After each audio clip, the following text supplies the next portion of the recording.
Hey guys, in this video I'm going to show you a few different ways we can select elements in a web page. Let's begin with something very basic. I'm going to create an h1 header tag. We'll create a menu for a restaurant. This is the menu. And I will give this h1 element a unique ID, my title. To select this element, I can type document.getElementById, and the ID was my title. And I will store this within a variable. Let element equal document.getElementById. And what should we do with this element? Let's change the background color. So type element.style.background color. I'll set this to light green. That's a good color. So yeah, you can select an element by its ID, but you probably knew that already. We have a little bit of experience with this method. Let's select elements by their name. The name attribute is useful if you have more than one element in some sort of group, like radio buttons. Let's create some radio buttons. Input type equals radio, and I will give this a name of fruits. The first will have a value of apple, then I'll create a label for this. Label for equals apple. Close the label, I'll add a line break, and I will type apple. Okay, two more fruits. What about an orange? For orange, the text will be orange, and banana. Value banana for banana, and the text will be banana. So each of these three radio buttons has the same name, fruits. To select all of these radio buttons within my document, I can type document.getElements, that's plural with an S, by name. Then pass a name as an argument, fruits. This method returns a node list. It's similar to an array. So I will store that within, let's say, fruits. Let fruits equal document.getElementsByName, fruits.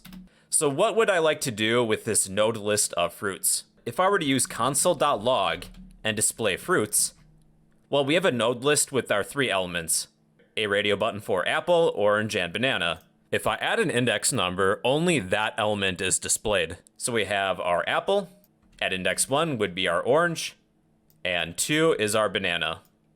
Maybe I would like to change the background color of each of these elements. What's one way we can check to see if one of these elements is selected? I'm going to add an attribute. With the apple radio tag, let's add this attribute. Checked equals checked. By default, this will already be selected. I would like to print whatever radio button is checked. We've already selected our elements by their name, fruits. So I will use the for each method of this node list, fruits for each.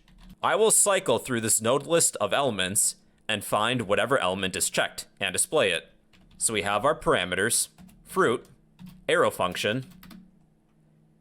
Let's check to see if our fruit is checked, fruit.checked.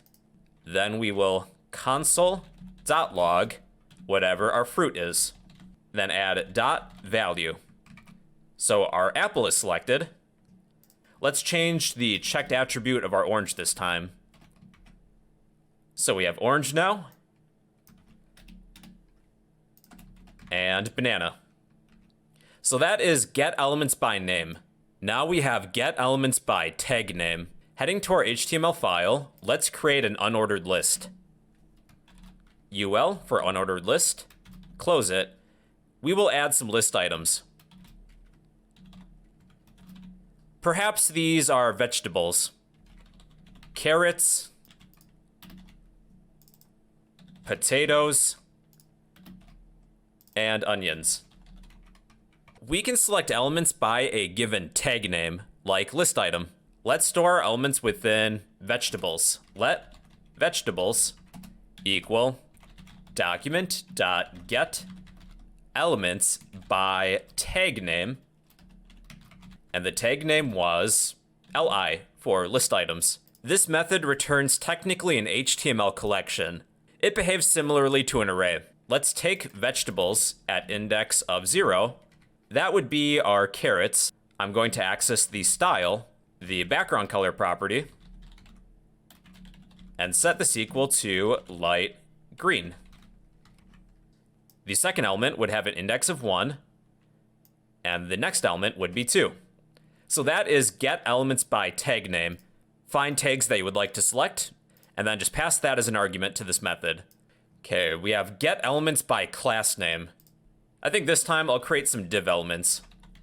Div, close it, and I will give this a class of desserts. Desserts. First we'll have ice cream, cake, and maybe pie. Each of these 3 div elements has the same class name, desserts.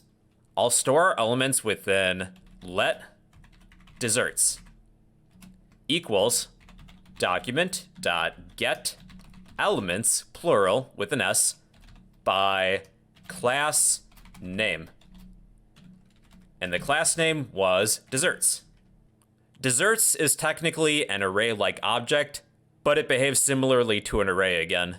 So I'm going to change the background color. Let's start with element 0. So that is the first element, index 0, index 1, and index 2. That is the getElementsByClassName method. Now we have querySelector. querySelector tends to be fairly popular. We can select an element by either an ID, a class name, a tag, or an attribute. Let's create variable element equal document.querySelector. Then pass in an ID, a class name, a tag name, or an attribute. Let's begin with an ID. Let's select ID my title. If you're selecting an ID, be sure to precede the name with a hashtag.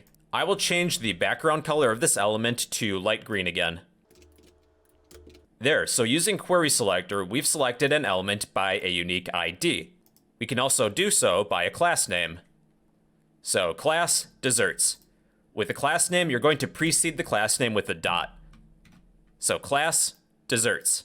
Now with querySelector, it selects the first element of any group. If you need all of the elements, you'll need to use querySelectorAll, which we'll cover in just a little bit. You can also select by a tag name, like list item. The first list item within my document will be selected. Or you could even use an attribute. So maybe the first element that has the for attribute I would like to select. I will use a set of square brackets and type for. The first element with the for attribute is selected. If you need all elements, you can use querySelectorAll. So let's copy this, paste it, let elements querySelectorAll. I would like to select all list items and change the background color, but we'll need to iterate over each of the elements. I'll use a for each loop. Elements for each element. I will change the background color of each element. There, each list item was selected. How about anything with the desserts class name? Or anything with the for attribute? So yeah, those are a few different ways in which we can select HTML elements. If you would like a copy of this code, I'll post all of this in the comment section down below. And well, yeah, that's how to select elements using JavaScript.